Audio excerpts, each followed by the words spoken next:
Welcome to the Brain Trust Driving Change podcast. I'm your host, Jeff Bloomfield.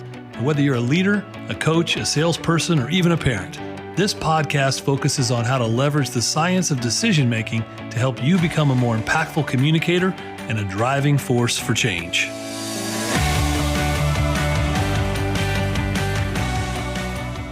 Welcome back to the Driving Change podcast. I'm your host, Jeff Bloomfield. Today's guest, it hails from the land of Ireland, Dublin, I believe, and my accents are terrible when I do Irish accents.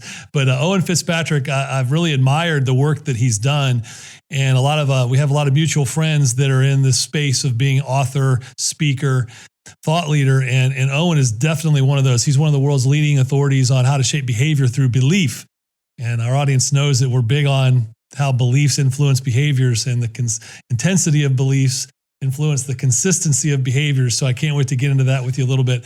He's a psychologist, an author, a speaker. He's worked with prominent organizations, Fortune 50 companies around the globe. He's been a performance coach to Olympic athletes, billionaires, championship winning teams. He's spoken over 31 countries, shared the stage with Sir Richard Branson, Seth Godin, among many others. We've got connected through our relationship with Tom Ziglar. So we just have a lot of folks. And he's done a TEDx talk called Mind Control. Now, this guy's got a master's degree. He's got degrees in psychology, human development, history. His master's thesis in psychology was titled The Guru Factor. And he's also done strategic negotiation at Harvard Business School, digital persuasion at MIT, pretty relevant for today's day and age. And I could go on and on and on, but he's also a filmmaker, screenwriter, actor. I mean, this guy's like, he's like the Forrest Gump of behavioral psychology and neuroscience. He's done so many different things in his life, and he's here to help us think differently about our mindset and how we can use the gifts we've been given to unpack the junk in our brain trunk in order to set aside the bad stuff, focus on the good stuff, and achieve our purpose. So, Owen, it's an honor and a privilege to have you on. Welcome, my friend. Thank you so much, Jeff. Pleasure to be here. And again, that's the first time I've ever heard myself being described as Forrest Gump. I know there's a lot of people that would agree, but for all the wrong reasons. So it's nice. It's nice to hear it. But pleasure to be on. I'm a big fan of the podcast. So really excited to chat with you today. I would do a Forrest Gump impression, but I've already established in the pre-show that my impressions aren't that great. So we always launch, as I forewarned you and the audience is used to now, we'd like to know a little bit more about that young Owen. Like, what's your why? Where did you come from, and what influenced like what you turned into today? Where did that start, and how did it evolve? Sure. So I suppose the cliche that a lot of people talk about when it comes to psychologists is that, you become a psychologist because you need to help yourself. And that's why you go down that track. And that was true for me as well. When I was very, very young, I was very sensitive kid, got hurt very easily, like emotionally hurt and whatnot. And I struggled with depression when I was very young. So when I was 12, 13 years old, I was, feeling very isolated. I never felt like I fit in school. I dreaded going to school a lot. I didn't have many friends, and I was awkward. I was just socially awkward, and I was suicidal. I got to the point where I wanted to, end my life. And every day I would try to, what I thought at the time was, build up the courage to be able to end it. And I went through these cycles, and all sorts of different things happened. And again, I struggled quite a lot. I was bullied as well as a kid, and it wasn't the physical bullying, it was the mental bullying that really got to me. And with all that in mind, I had a terrible self-image. So I obviously, as a teenager in general, our self-images aren't great in any ways. So I struggled with who I was. And there was one moment where I finally decided I was going to do it. And I started to write a letter, a suicide letter. So it was a letter to my parents, where I was apologizing to them for taking my own life, because that's what I planned to do. I had it all planned. I had it down to the button. And I spent some time, I started going through and writing the note. And something happened when I was writing the note. As I began to write down, I'm sorry, I have to do this, I have no choice. Inside of that experience, I came to a point where I was like apologizing to them, saying, this is out of my control. This is, I'm sorry, but I just can't take the pain anymore. And something shifted in me as I began to see that, because I began to realize what it was going to be like for them. And so in that moment, as I was writing it, and I really put myself in the shoes of my parents, who I'm very close to still to this day, immediately something shifted in me. And then what happened was I started to have an argument, right, between two parts of me, the part that wanted to end my life and that versus the part of me that wanted to save my life because they wanted to protect my parents. And so there was like two selves scribbling back and forth. This, one page suicide note turned into this big, huge argument that I made back and forth, back and forth, back and forth. And in the end of it, the voice that wanted me to stay alive won the argument.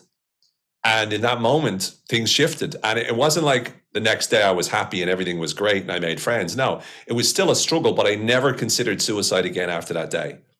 And so reflecting on the pain that I experienced, I went into psychology. I wanted to understand. I studied hypnosis actually when I was 14 years old. I started doing stage shows first and then hypnotherapy, started studying that when I was 15, qualified when I was, I think, just turned 17 or 16 or 17 or so. Started working with clients and I was just obsessed. I was obsessed because I understood what it felt like to feel so bad that you couldn't live anymore. And the shift in me, I couldn't understand why, I made that shift. And as I began to start to understand a little bit more about the brain, about what was going on for me, I realized that in many ways it was two stories, right? One story is your life is worthless and pointless and hopeless, and you'll never make friends and you need to end it now because this existence is going to be too painful for you. But the other story was a story of why I needed to survive, why I needed to be there for my parents, why I needed to fight and continue to fight, and why I needed to keep it up. And that story became the dominant story. And as I looked into it more, I realized these are beliefs. Our stories are made up of beliefs we have, and our beliefs are dependent upon the state that we're in at any one moment in time. So when we say, when you're depressed, it's not that you think negatively. When you're depressed, you believe negatively. It's not that you have a negative thought. It's that you're convinced reality is a certain way. And when I realized that, I asked myself the question, what would it be like if we could have a choice as to what beliefs that we have, as to what realities we believe in, as to what stories we live in or live up to, or the narratives we allow to affect the decisions we make in our life? What if we could be the architect of those? And that became my life's purpose. That's, when I work with clients, I notice that clients will come in with a victim mentality or a villain mentality. Either they would say, the world is out to get me, things aren't fair, or they would say, I'm my own worst enemy, I'm ruining my own life. But either way, they didn't see that they had the ability to choose something different. They didn't see they had an element of control. And when I worked with them as a therapist, initially, when I used to work as a therapist, I would help them to find how they could take control over their beliefs, over their stories, and then therefore over their actions in their life. When I worked in consulting and worked in coaching, and I still do a lot of executive coaching. I work as a consultant. I work delivering keynote talks on beliefs. I work in an area I've been creating called belief leadership, where I help people to be able to turn ideas into something that make a difference. With all the work that I do, it's all fulfilling that overarching mission that started from the pain of wanting to die, and then luckily enough, having an experience whereby it was almost like two sides of me were arguing and still trying to understand what made that shift, what made that change happen is what drives me to do the work that I do. And, I know what the pain is like. Therefore, I hope that some of the work that I do can help people to deal with it better. So that's probably a little bit intense. So apologies about the intensity to start with, but that's I suppose where I got to where I am today. No, I love it. Thank you for that. And I mean, we all know now, consciously now we know, vulnerability is the ultimate trigger for human connection, right? And sharing that story, I'm sure it resonated with a lot of people, resonated with me. And when you get to this concept of beliefs and the beliefs that obviously drive and influence our daily behaviors, what has your experience been? And you can tie it to either science or psychology and or just experiential, that narrative of belief that happens at such a subconscious level that many times folks aren't even aware they're listening to that story because their conscious mind is focusing on what they can feel, see, touch, all that, but their unconscious, subconscious is the one narrating that negative belief story. What are your thoughts on that?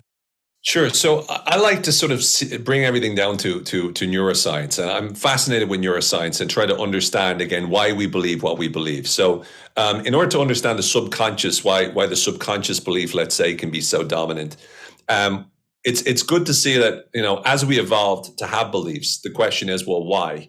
And the answer really is, again, the theories out there suggest that whenever we learned anything, we had to create associations so that we could survive, because our brains are basically pattern making machines and they're prediction machines. So our brain's main function, number one function, is not to make you happy, not to make you comfortable, not to make you calm, not to make you anything.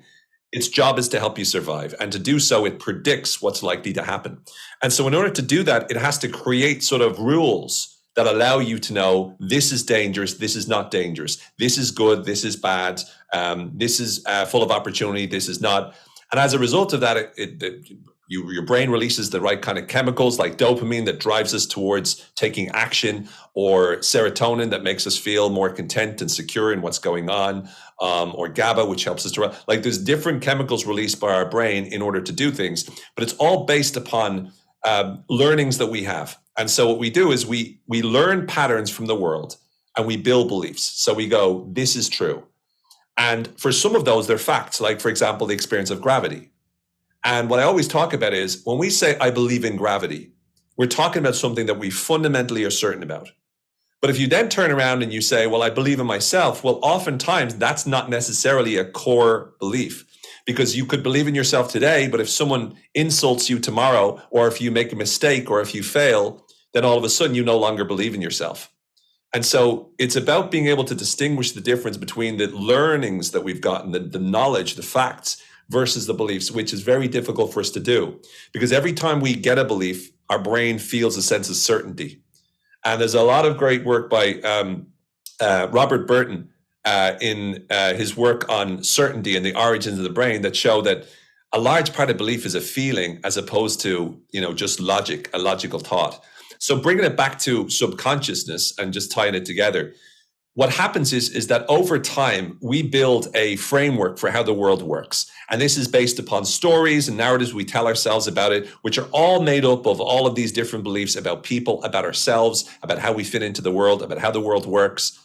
And based upon those stories and those beliefs, we then interpret all incoming information and filter it in such a way that it conforms to that. So in other words, if I believe I'm a victim, everything filters into that, and I see myself as a victim from lots of situations. If I feel I'm a villain, then again, every experience is filtered through those primary sort of stories. And so with subconscious, what happens is we very quickly develop habitual sort of convictions or beliefs that are always true of it. These sort of what they feel like core beliefs about the way the world works that influence and affect us unconsciously. So you're going around the world and you're not aware of why you're seeing that you're a victim everywhere. So most victims aren't aware that they're a victim because it's a subconscious belief that they've developed and picked up over time. And just like, for example, when you're a baby, you hear, let's say you hear a really nasty noise and you see a person's face, you associate the two together. But then the next time you see the person's face, you don't hear the noise. Therefore, you stop the association thinking this person is a bad person. And you start thinking to you cut off that connection, what's known as synaptic pruning. And as a result of that, you change your association for the face. So it no longer makes you cry. Well, the same thing needs to be true because sometimes we learn lessons subconsciously that become these core beliefs that dominate the way we interpret the world. And so if we are to change our beliefs, we need to identify what those subconscious beliefs are or those core beliefs are, because otherwise everything that we say will just be filtered through that way of thinking. And isn't that a big isn't that a big problem? By the way, you're speaking my communication love language now, but isn't that a problem with, I think, the challenge with the world as it exists today is so many people, because of, I know you're big on the mental propaganda piece, it's external and internal, right? Is that we associate the noise with the face. And even though now someone has shown us that the face doesn't go with the noise, our belief is so strongly entrenched through all the biases, confirmation and otherwise, that even though I keep seeing the face without the noise, I still believe it's the bad man. I still believe that that's associated with it through the other influences that are telling me and reinforcing me that that belief is true. Is that part of what's going on today with a lot of the confirmation biases and propaganda and everything that's happening in the media and the world today? For sure. I mean, let's separate it a bit in terms of inner and outer, as you mentioned, which I love that. So with the outer propaganda, here's the way here's one of the ways to understand how it works. You have, let's say, especially in America, you have people on the right, people on the left. And the problem is whatever is loudest tends to be what gets onto the media, airwaves. And the thing is, we all go into a situation where we go, well, I'm the one thinking rationally. They're the one that's are extreme, right? And that's the way most people think, right? So we are all blinded to the fact that we are all, let's say, victims of confirmation bias. And confirmation bias is basically we look for those listeners. We look for evidence to prove our conclusions are true, and we dismiss evidence that contradicts us. So we go into the world, and based upon our views, we see everything through that filter. Now, the problem is today is because for a multitude of reasons, from the media to politicians in general, to social media, we're becoming more and more polarized, and it's more evident, more obvious to see this in the States than almost anywhere else. Like years ago, I went to North Korea. And when I came back from North Korea, people would say to me, oh my goodness, it must have been crazy, the propaganda there. And I said, yeah, I mean, it was interesting. It was crazy. And it was like, obviously, messed up in many ways. But I said, it's not a million miles away from what we're used to, right? Because in many ways, you could argue that in the States, there's two narratives as opposed to one, right? And reality is not based upon two narratives. So the problem, I think, is that we are tribalized, we're polarized, again, for all the different reasons that we talked about, social media, et cetera, but primarily based on human psychology is that we do like the idea of being in a tribe because being in a tribe made us safe, right? Made us protected. We were surrounded by our friends and we knew who the enemy was. And the problem is that's etched into every story that we ever have. Every great story has got a protagonist, but also has an antagonist. They have a hero and they have a villain. It's not a good story if it doesn't have a good villain. So it etched into our psychology, into our neurochemistry is this need for the villain. The problem is nowadays, if you don't agree with everything that our side stands for, then you're the enemy. And there's a loss of nuance. And if I was to say that's the one problem with critical thinking in not just in the States, but anywhere, where this extremist perspectives, where these extremist perspectives occur, it's the fact that as soon as I hear who says it, will determine whether or not I believe it. So you could say the same thing, Alexandra or Ocasio-Cortez could say the same thing as Donald Trump, right? And yet, if you heard one of them saying it than the other, you would immediately go with that, right? And again, I'm not putting them on the same level because even me saying anything, mention anything politically, immediately can trigger people to jump into conclusion and go, oh, he's saying this, oh, he's attacking, he's having a go, he's saying they're the same. I'm not saying that. I'm saying that oftentimes, as soon as we get into that, as soon as we hear something, we jump to the extreme conclusion. We go, oh, I can't believe he associated him with her, him with him, or her with her. He's saying this. No.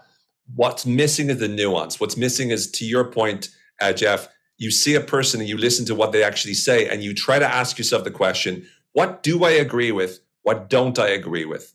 As opposed to, which side are they on? Which side am I on? Ergo, let me join that side. And to me, that's problematic on the outside. It's also problematic on the inside, because just like, the media dramatizes everything and scares us and gets us angry, in order to get our attention. Well, a lot of times our inner dramas, the things that make us anxious, the things that makes us angry, those are the very things that dramatize so that they can get our attention as well. And to me, that's the kind of stuff that, I like to work on a lot, because I can't do anything about the external world, but I can do something about my own internal one. I think it's so good. And that's one of the things that drew me to your work, was that idea of that inner monologue of propaganda. Is if you take it, if the listeners out there can think about the examples he just gave with politicians, and now say it's only in your mind, you've got two politicians. Like your voice, the story you were telling yourself as a young teenager, right? It's two completely polar opposite point of views that have their own agenda, and they're competing for this thing called belief, which ultimately feeds the mindset of how you approach the world. And you hear the propaganda, and you got to decide at some point, I love your articulation around you're either a victim, you're the villain, but rarely do you find people who are struggling ever feel like they're the hero of the narrative, right? They take the victim or the villain mentality. And so then they kind of go into self-loathing or shame, all those things that prevent us from actually adding value to the world, which is ultimately through serving others, which is why we're here. Yeah, 100%. And that's the thing, like every hero starts off as a victim.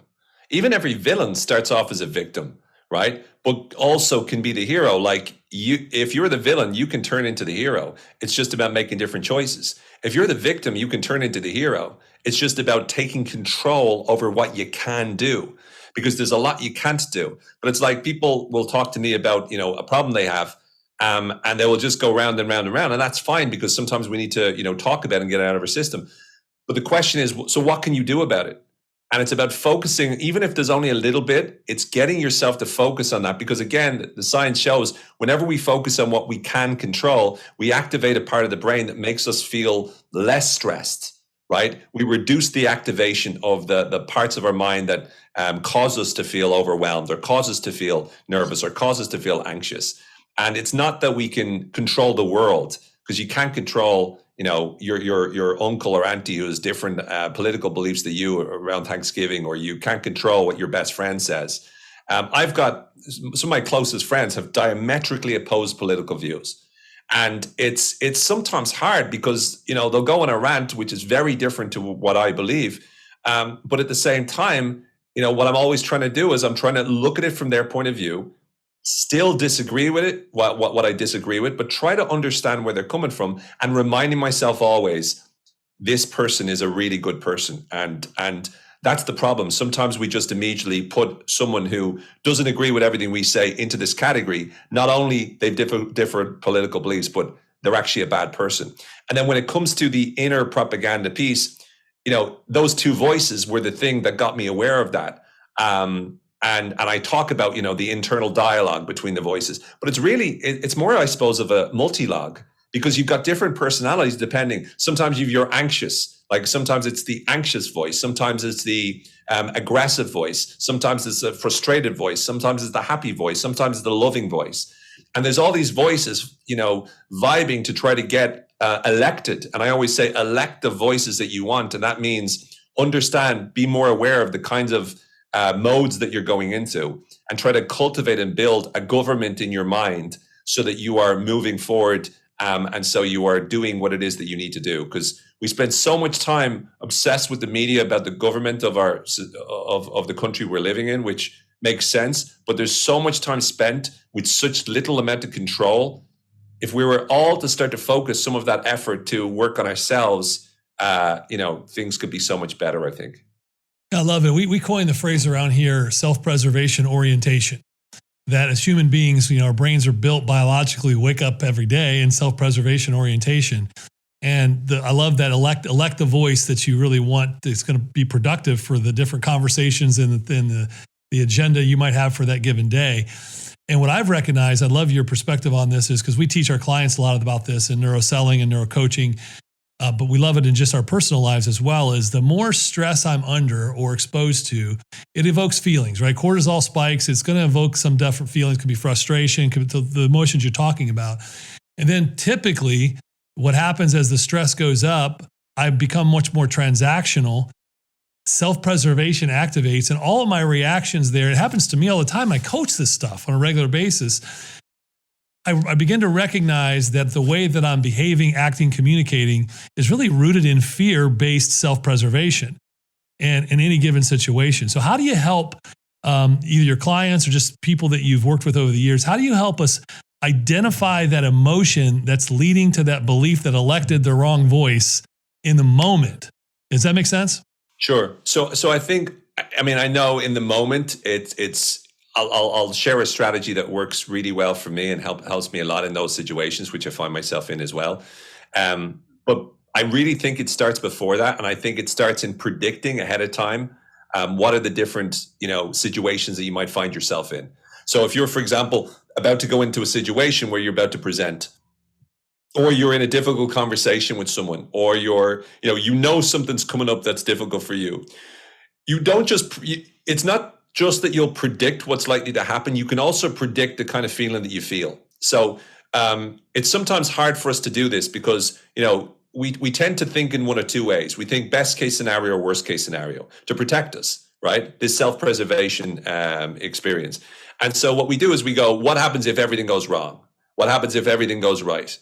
But rarely do we plan for the most likely scenario, which is something will go wrong, but we'll have to deal with it and we'll have to, adapt accordingly. So let's say you're about to present in front of thousands of people. In that moment, in that situation, when that happens, you're going to start to feel the heart beating and all that sort of stuff. So what I like to do is to help people to develop a new belief about what that means. So there's a lot of great work done by Alia Crum and her fellow researchers on mindset. And the notion of mindset is a little different to Carol Dweck's, where Carol Dweck talks about fixed versus growth mindset. As of course you would know, Jeff. But in terms of the fixed mindset is what our beliefs are about our intelligence or our abilities. They're stuck, they're locked. Whereas growth is more we can grow, we can expand, we can get better. Alia Crum's got, working on mindsets and all sorts of things. So your mindset about exercise can determine, how well your body actually responds to exercise. So for instance, fascinating study that was done where they got house cleaners and hotel cleaners. Oh yeah. Wonderful study where they measured the different biometrics in their system. And then they taught half of them, oh, by the way, when you actually clean beds and clean the rooms and whatnot in the hotel, this is how many calories you burn. This is how good it is for you. And they found when they brought them back in a few weeks later, there was significant, or a couple of months later, there was significant improvements in terms of their health, even though they didn't do anything different. So your mindset changes. There was more studies to do with food. If you believe food is satiating, if you believe food will fill you up, then the chemicals in your body, things like ghrelin, which is a chemical that tells you the relatively how hungry you are, change as a direct result of your attitude. Even if you drink the same drink with two different attitudes, it's two different results. So what we've learned is our mindset plays a huge part. And the work of Kelly McGonigal about stress, the upside of stress, shows that when we believe that stress is not necessarily as damaging as it needs to be, then it reduces significantly the likelihood that stress will actually physically negatively impact us. So if we take that same notion and we go a bit more micro than the macro work that Professor McGonigal did, but we go to the micro of, I'm about to get into this conversation. I know the way I normally react in this. And I get to start to see that as useful. I get to start to see that as enhancing my performance, right? So recently, I was listening to a neuroscientist describe when they're in a certain situation. What they found in their studies was the way in which people deal with the same stressful situations, whenever they're triggered with severe stress, some people panic and freeze. That's the lowest amount of people. Some people tend to run away. But they said people like Navy SEALs and some of the most highest performers feel the most amount of stress, but lean into it. And so oftentimes I think our beliefs about panicking is, oh, well, they're just a lot more composed than me. They're a lot more calm than me. When they're dealing with stressful situations, they're just one of those people that are great at dealing with that. But the research suggests that people who are great at dealing in stressful situations, the high pressure situations, actually feel the stress probably even more than anybody else would. And yet they lean into it. So they see it as something beneficial. And so if you start to change your belief about what that means about you, and you start to see yourself, like I see myself as someone very good under stress. And that belief has allowed me to be very good under stress, right? I don't think I was born with being good under stress genes, but I somehow developed this belief because I was in it enough times that I'm able to perform. When the stakes are high and I'm under pressure, I can do it. And changing that belief about those situations has meant that when I'm in stressful situations, I'm really good because of that belief, not because naturally I have this gift. And that's very interesting on that. I want to follow up with that a little bit because coaching some higher performance athletes, there's that whole idea that some people are born with the clutch gene. I call it the clutch gene, right? Where when there's 2 seconds on the clock, they want the ball in their hands. They want to take the last shot. The question I have for you is how much of that is a genetic predisposition to leaning into the big moment versus the mindset that took place months, years prior to saying, I don't, this feels really bad and I might fail, but I'm going to do it anyway. So how much of it was exposure to the experience, which led them to realize that if they missed the shot, the world didn't end. So therefore they just kept leaning into those moments, versus just some type of a genetic predisposition for the willingness to take over in that moment. What do you think the difference is, or the balance? So the way I see it, and I've been thinking this way since I first started studying. When I was 17, I started studying. The question that everyone asked, which is, genes versus environment, and that was in every psychology test we ever did. And it's the same thing. It's the way I like to see it now is it's percentages and probabilities, right? So if you've got a certain gene for something, like I recently did the DNA, one of the DNA tests, right?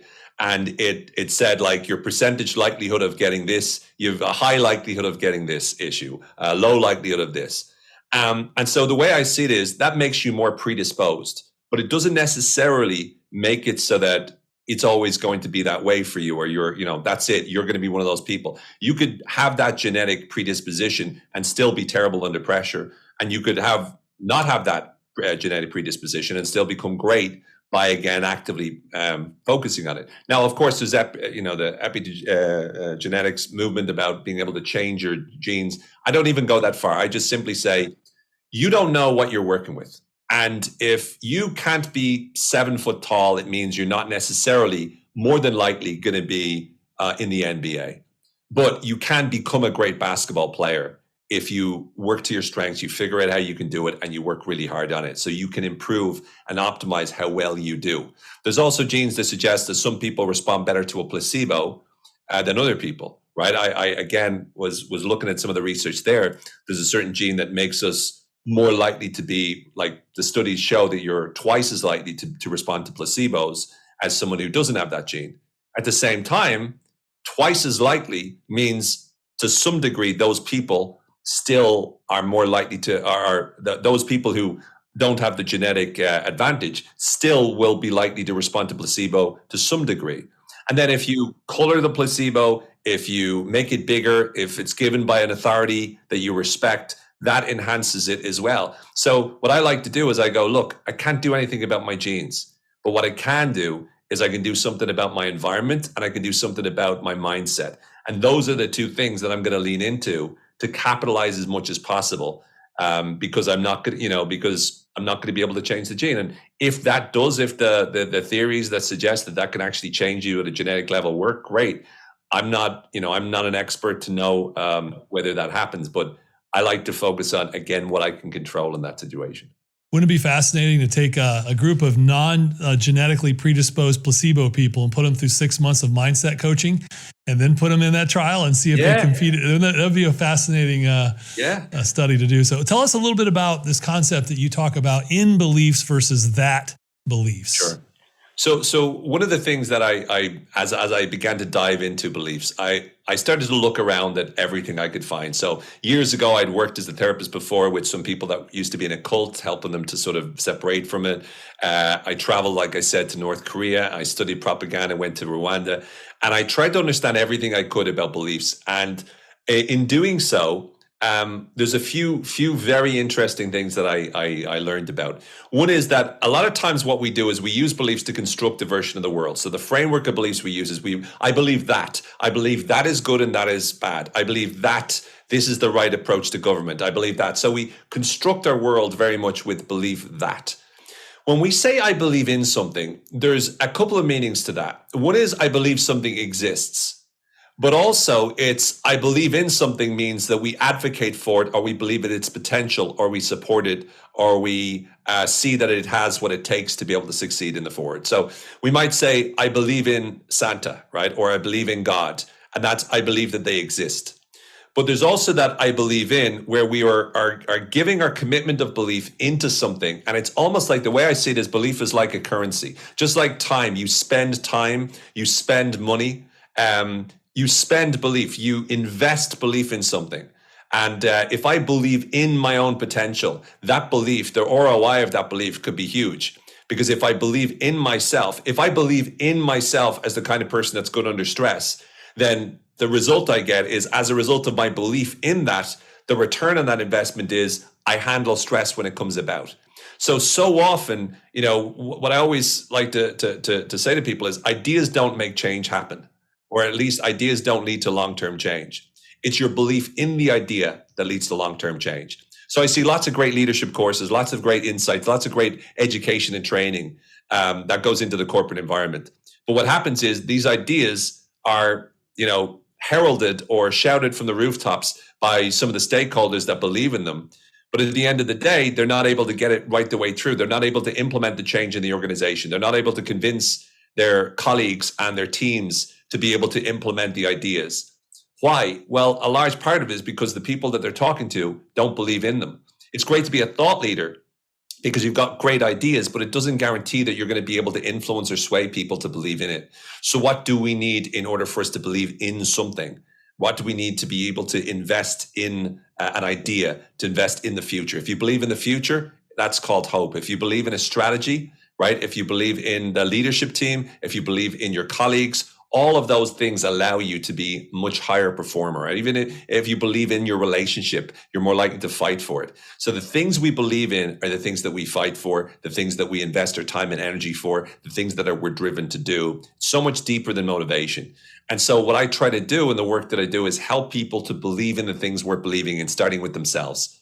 And that means overcoming things like the imposter syndrome, so that when they do experience it, they're able to handle it better. And this is not by positive affirmations or, you're great, you're amazing, you're wonderful. Sometimes it's about being brutally honest with yourself and peeling it back and going, I make lots of mistakes. I'm this, I'm that. Because when you're honest about yourself, it's kind of like that Eminem in the end of 8 Mile, if you remember that whole thing where you go, I am white, I am this, I am that, but I'm still saying this. You bring up all of the potential attacks that the negative voice might come into you to challenge you on, and you anticipate them and you overcome them. You inoculate against those challenges. You inoculate against the negative voice inside your head. And that makes your self-belief so much stronger as a result, because your self-belief is not dependent on what happens on the outside or dependent on what mood you're in. It becomes a core part of who you are. You truly believe in yourself. You don't just find yourself flippantly adjusting your belief depending on what goes on in the environment. And so when I talk about in beliefs, that's what I'm talking about, is this conviction. When you believe in God, it doesn't matter if something goes on in your life and something bad happens. Your belief in God, pretty much, unless something drastically transforms everything, your belief in God is not affected. You still believe in God. A lot of times, though, what people do is they believe in something like themselves, and that's not it's not as sturdy. So something changes, and then all of a sudden they lose it, and then they only believe in themselves whenever all the stars line up together or the circumstances are right. So I try to get people. That's so good, and I think there's this multi-layer approach to what you're saying. Is sometimes I feel like by listening to what you said, that belief can almost be episodic and individualized by a moment, whereas an in belief is an inherent, almost emotional connection to a power that you believe about something or in something. And you touched on the one I was going to say is, so my faith is what rules my day, right? So I'm a guy who believes in my spirituality as my identity. I believe in that. So I believe in God, and therefore my identity is rooted in my spirituality. Doesn't mean every day that there isn't stuff out here that impacts me negatively, that I believe that something would have happened that didn't. But at the end of the day, I'm so rooted in that fundamental core belief of what I believe in that it influences my mindset outwards, even if things aren't happening the way that I think they should. And doesn't mean I'm immune to confirmation bias and all the different other things that happen. But that's pretty fascinating, because that's my question. Is there core beliefs that are in beliefs that if you have them and understand them, they positively or negatively influence a lot of external episodic almost beliefs? Yeah. I mean, you hit the nail on the head. So for me, the way I sort of see it is, let's take religion, for example. When you have a strong faith, and it's a healthy, strong faith, which, most of, like, for example, there's a lot of people in my life that have very, very strong faiths. And what those strong faiths do is they filter everything the same way that a victim will turn around and filter everything through the victim mentality or the victim story. so too you filter everything through your narrative, and it's what I call an anti-fragile belief. So anti-fragility, made popular, the book by Taleb. He talks about things that gain from disorder, things that gain from whenever it's challenged. So it's not just resilient, it's not just bouncing back, it actually becomes stronger as a result. To me, these beliefs are anti-fragile because when you have that deep faith, you experience the world through it. And so everything that happens, like for yourself, Jeff, everything that happens goes through it. When something bad happens, when something good happens, none of it affects the belief, only to make that belief encompass all of that. And it becomes even more evidence of that belief being true. And that's why for so many people, believing in their faith is so helpful. I mean, it literally will save people's lives. It has saved so many people's lives because it allows them to conceptualize the world in a way that makes sense. And it's like any sort of deep core beliefs that you have that are about the world, the way the world works, the way people are, filters and affects the way in which you think. So if you, for example, consider thinking about, Jesus, and you look at the way in which Jesus acts, when you have, for example, beliefs about Jesus, and the way he was in his life, that filter allows you to understand in many ways how to act in the most optimal way whenever bad things happen. Because the story of Jesus isn't once upon a time there was, this baby born in a barn and everything went his way and he had,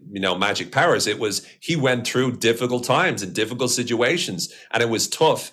Right the way through for his entire journey.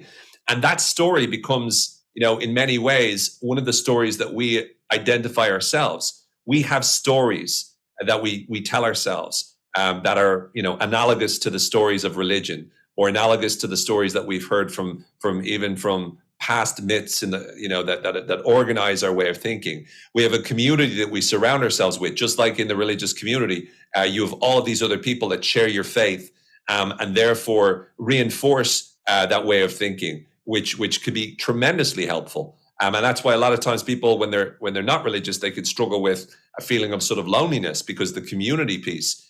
We have actions or rituals that we take, when you're engaging in a ritual. And again, whenever I try to help people to believe in something we're believing in, I'm trying to follow the same guidelines. They need to craft stories that allow them to connect and build the beliefs in that particular idea. They need to surround themselves with other people that have similar kinds of ideas. For example, if you surround yourself with other people that are very, very confident, you're more likely to feel confident as well, because surrounding yourself with that community means that it rubs off on you. If you, as parents, the best advice is not tell your child how great they are. Tell yourself how great you are in front of them, and they'll be more likely to do what you do as opposed to do what you say. Take the actions that you would take if you were confident. Logically have an explanation as to why you are as great as you could possibly be. Remind yourself of all those things, and take time to be able to feel it. Choose to feel the kinds of feelings that make you feel good. Like, these are the kinds of things we do whenever we believe in anything. And what I try to do is help people to start to build those things, those stories, the community, the actions, the logic, and the emotion, so that they can start to believe in themselves, like they believe in gravity, or like they believe in God. And because once you believe in yourself, when something bad happens, it's okay. You're not denying it. You're not imagining it's not there. It happens. And that's one of the beauties about religion, is that when you believe in, let's say the Christian faith, whenever something bad happens, it's not necessarily something that's going to negatively impact your faith or your belief. It's something that, you have a story, what to do, because, Jesus showed you the way, or God showed you the way, or. How would you encourage people here, as we kind of bring our tray tables and our seat backs up for a landing? How would you encourage people to, because I was thinking about, as you were talking through all this, my journey, growing up more lower class farm boy in Midwestern United States in Ohio, not having a lot and almost having a scarcity mindset, and having to spend a lot of my 20s and even early 30s changing that belief that abundance was possible when I never really believed it. But yet I saw it. I knew it was out there. I'll just use an example, right? Moving from scarcity to abundance, or moving from, no hope or hopelessness to constant positivity and faith, or whatever. Like, how do you begin that journey? Is it identifying that negative belief that the person has, where it stems from, and then helping them reframe it with things that you can help them see as truth? Or how do you go about that for the listeners who might be in that place today? So what I do is, first of all, I try to get everyone to realize that beliefs exist, as in, and by that what I mean is that you've a lot of stuff in your head that's just not true. And we all have a bunch of stuff that's in our head that's not true, because the first step is we need to accept that not everything we believe is correct. And we need to then be able to discern the fact that some things, like your belief in your political party and your belief about the politics, is not necessarily 100% right. What it is it's just what you feel is right at the time. And what I like to do is there's a great book called Thinking in Bets by Annie Duke. And what she talks about is looking at things like, she's a former poker professional, but turned academic. But she talks about probabilities. And so whenever you are weighing up your beliefs, the first step is to recognize you have beliefs. The second step is to understand that those beliefs all have probabilities to them. You're not 100% right. If you ever hear yourself saying, I'm 100% sure, check yourself on that, right? And recognize that it's always a probability game. And once you recognize that, then it gives you a little bit of uncertainty overall in the beliefs that you have. And then notice the areas of your life where you're struggling. So for example, if you believe in, I'll never be rich, or I've been born into this environment which makes it impossible for me to grow, you can always find counterexamples to that. But the response you'll have if you still have that belief is, yeah, but they were lucky. Yeah, but they're 1 in a million. Yeah, but this. Yeah, but that. And I'm not saying that it's easy if you were born in poverty to immediately, have abundance. What I'm saying though is that the belief that you can do something about it, recognizing that, really that template of, am I believing like a victim? Am I believing like a villain here? Am I saying that I'm causing all my problems? And am I saying that there's nothing I can do? And if so, recognizing that victim or villain mentality, that's the first step. Because once you recognize that, then the only difference, like I said, between a victim and a hero is that the hero decides to take control of something and works to overcome the monster. The only difference between a villain and a hero is the hero starts to make good choices and transforms themselves. So that's the first step. And once they do that, then it's about them beginning to start to, study the books, learn about the attitude, and surround themselves again in the community of people that are like-minded. Right? Take the actions like reading the books that people who tend to be positive and have abundant mindsets tend to think. It's not enough for you to read something once. You have to live the lifestyle of someone who believes that, and surround yourself with people who believe that, and tell yourself stories about that being true. And when you start to do those kinds of things, you slowly but surely start to become convinced of the opposite. And my guess is that may well be what happened for yourself, Jeff. It wasn't just one thing changed everything and you went from, a scarcity mentality to an abundant mindset in one experience. It's a sum of experiences. There might be one strong one, but it's that journey where we change our stories. I changed my stories from believing that life was awful to believing that I had to stay alive for my parents, to believing that, I could make my life whatever I wanted it to be. It wasn't just, over one day that these things happen. You've your one incident, but the stories change, the actions I take change, the community I surround myself with changes. And as a result of that, life changes.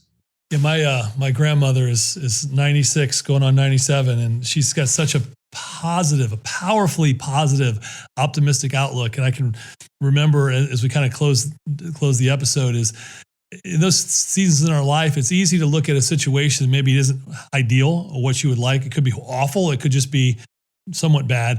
And I remember thinking to myself back in my 20s, okay, I'm going to sit here and throw myself a pity party. Is this a 5-minute pity party? Is it a 5-hour pity party? Does this look like a 5-year pity party? And the minute I started to recognize that I was throwing myself a pity party, I said, how long are you going to stay at the party? And you got to make a decision to leave the party. The question is which path will you take outside the party? You can take the villain party, right? The choice to leave the party and become that villain, from the victim to the villain. Or you could take the other path, like my grandma has for almost 97 years, on optimism, and looking at what's possible next versus, hey, if something happened, it wasn't positive, it wasn't what you hoped for, but it was an instant, it was an episode. You're going to sit at the party forever, or you're going to move on and go find something positive to do about it. And I think that's where a series of those events, to your point, fueled that for me. And I think for many others, maybe you're listening to that, that's the challenge I would throw out, is when these things happen to you, how long do you sit at the pity party? Subconsciously, versus recognizing it consciously that I'm at the pity party. I've been here way too long. It's time to move on. I love that. I think that's a great example of what I was saying. When you give yourself that limit, like you said, because I think the other thing is not to not acknowledge the pain. I love what you said there when you said, like, it's not that these things don't happen, it's recognizing they do. Because I think sometimes people go into the field of self-improvement, of positivity, and they think, oh, I just got to be positive all the time. No, like, you have to look, that life can be suffering, it can be tough. But if you have the capacity to be able to have a story you tell yourself about the world, that whenever things are rough and tough, you're still going to be okay, everything's going to be fine. And then when things are good, it's like Jim Rohn talks about the seasons of life. Like, you kind of reminded me when you said the seasons, is like the winter. When you're in the winter, when you're in the spring always follows winter. They always follow night. And it's having those kind of stories for ourselves that I think really allows us to be able to do things. So I love that example. And I think a lot of the work that you do, not just with your podcast, but in general, with regards to helping people use their brains more effectively, I think that's helping to transform the way in which not just people perform in terms of from a business perspective, but it's also allowing them to make more of an impact upon the people in their life as well. And so I think once people start to listen to the likes of your podcast, or they start to practice some of the skills that you're teaching, or the skills that I teach, or the skills that are out there from so many great authors and teachers,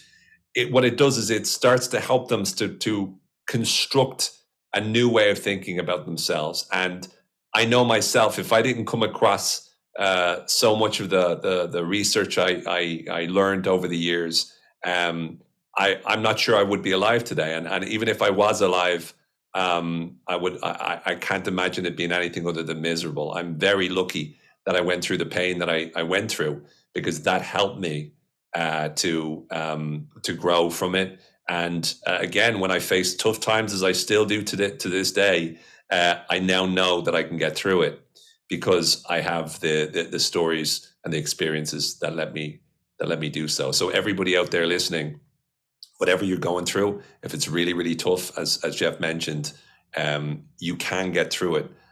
You just give yourself the chance to feel what you need to feel, but then it's time to dust yourself off and get back moving. Well, that's great. Well, as you know, one of the things that we pride ourselves around at Brain Trust is we really help folks with communication effectiveness externally. But what we don't spend a lot of time, we do a little bit of time, where you spent your life's work on, is that communication. The ultimate story is the one that's told between your ears.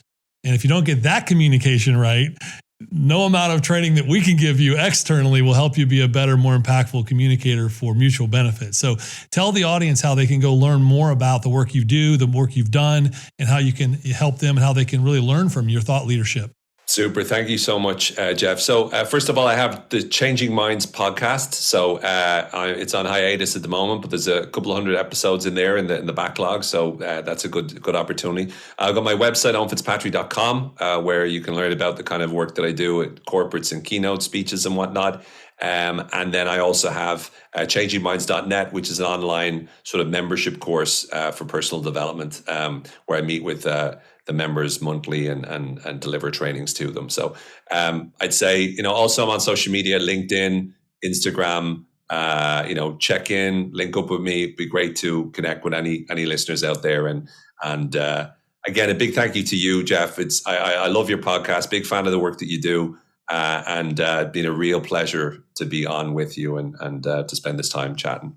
Well, the admiration is mutual. We really appreciate you coming on, and we hope to have you on again sometime in the not so distant future. So thanks again for joining us. Thank you so much.